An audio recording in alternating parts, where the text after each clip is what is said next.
No, it's a riot, and in fact, our cast is being flown everywhere and invited everywhere. It's big in Australia, it's big in the UK, and it's actually fun when we went to Comic-Con last year to have people from countries where it wasn't on the air who had been watching it. Thieves. So, yeah.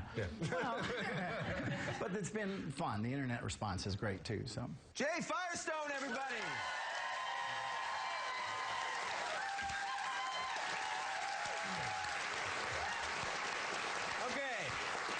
So what do you get when you take a siren, the Blood King, and a heavy eye-lined mesmer and put them together? One of the strangest video packs I've ever seen in my entire life. Roll it. Looky, looky, looky, loo. I know things about you and about your mother.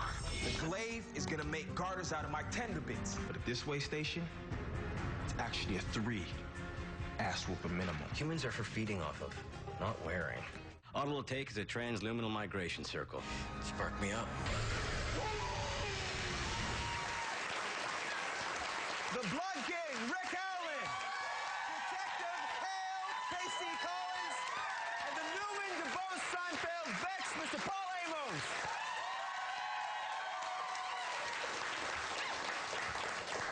Rick, if I can start with you. Absolutely, Steve. You're the most knowledgeable Fae around, as they say. On the show, you have to say a lot about the Fae world. Yeah. We even call you Trickopedia. It's true. What's that like being like that as an actor on the show? Transluminal migration circle, Yes. for example. It's a tongue-twisting, mind-bending good time. And I mean, it's great. I love playing Trick. He's a fantastic character to play. You guys write some amazing phrases for me and words that occasionally change in the last seconds, and then I have to wrap my mouth around another line or another word. Yeah. The great thing about it, though, is you can actually search all those things online and find things like that. You know, when I was a kid, you know, to Google me meant something completely different than what it does now. But so, you know, Google away and you'll find the things that I'm talking about, which is really helpful for me, so I don't have to kind of just make it up into, you know, in my own head. It's actually somewhere, somebody made it up in their heads 100 years ago or something, so. No, anyway, you do it so well. KC, Detective Hale, 2 seasons in now. How do you find, in what way do you find your characters evolved? Oh, well, he's gotten half naked. That's right. That's when you know you've almost made it. Yes, right. Yeah. But, you know, he's becoming an individual, a leader. Not that he was ever a follower, but he was just loyal to a fault. Yeah. And he's kind of put his foot down and said, hey, you know what? I gotta do, you know, this is me. Right on. Paul, now, you play Vex. Yes, I do. He's a sweetheart. Of sorts. How fun is it to play a villain like him? Oh, I mean, it's great. You know, I get whipped by a dominatrix, I get vice clamps on my nipples, and I get kicked in the face with a football. You know? Sorry, soccer ball. Soccer ball. Sorry, I apologize. No, I mean, it's as much fun as sort of, I don't know, watching The Goonies for the first time or something. Right. Shout out to The Goonies.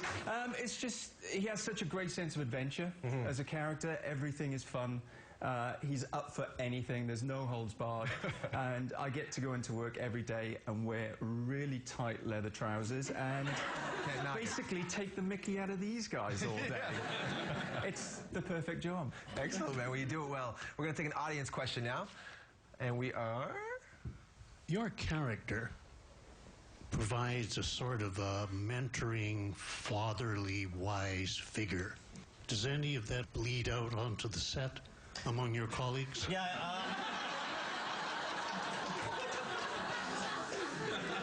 it all just kind of oozes out of me, actually.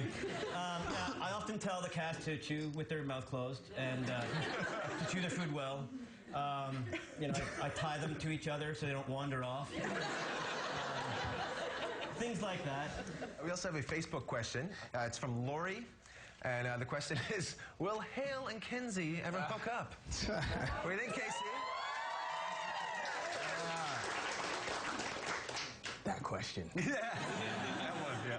Well, from KC's perspective, I don't know. You know, from Hale's perspective, you wish.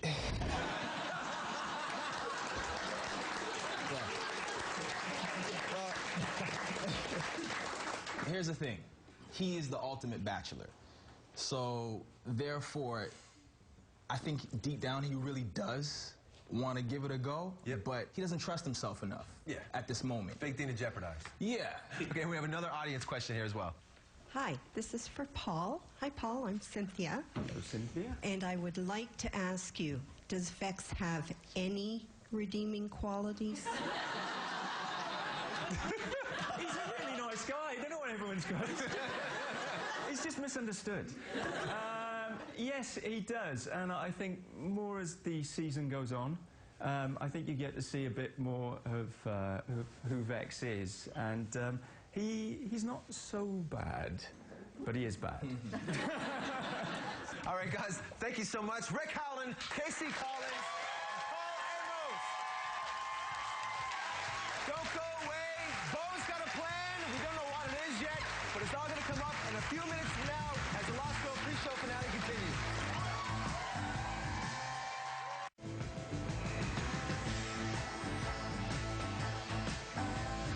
The prop department is responsible for anything an actor handles. Our props people, they have a challenge every time because we want a prop that's authentic. So when we go back in time 100 years and we need weapons and we need shields and we need mysterious music boxes or whatever we need, they have to research it. They have to find something, and this is tough. We don't have a generic sort of look. None of our objects are like a usual, or very few are like, you know, standard police issue, this or that. They're all created from fae, or they have supernatural abilities, the weapons or the items that we're dealing with. I like to think that my props help the actors, that it's part of their world, and that they can be comfortable and rely on their props. And when they're happy with their props, I'm really happy.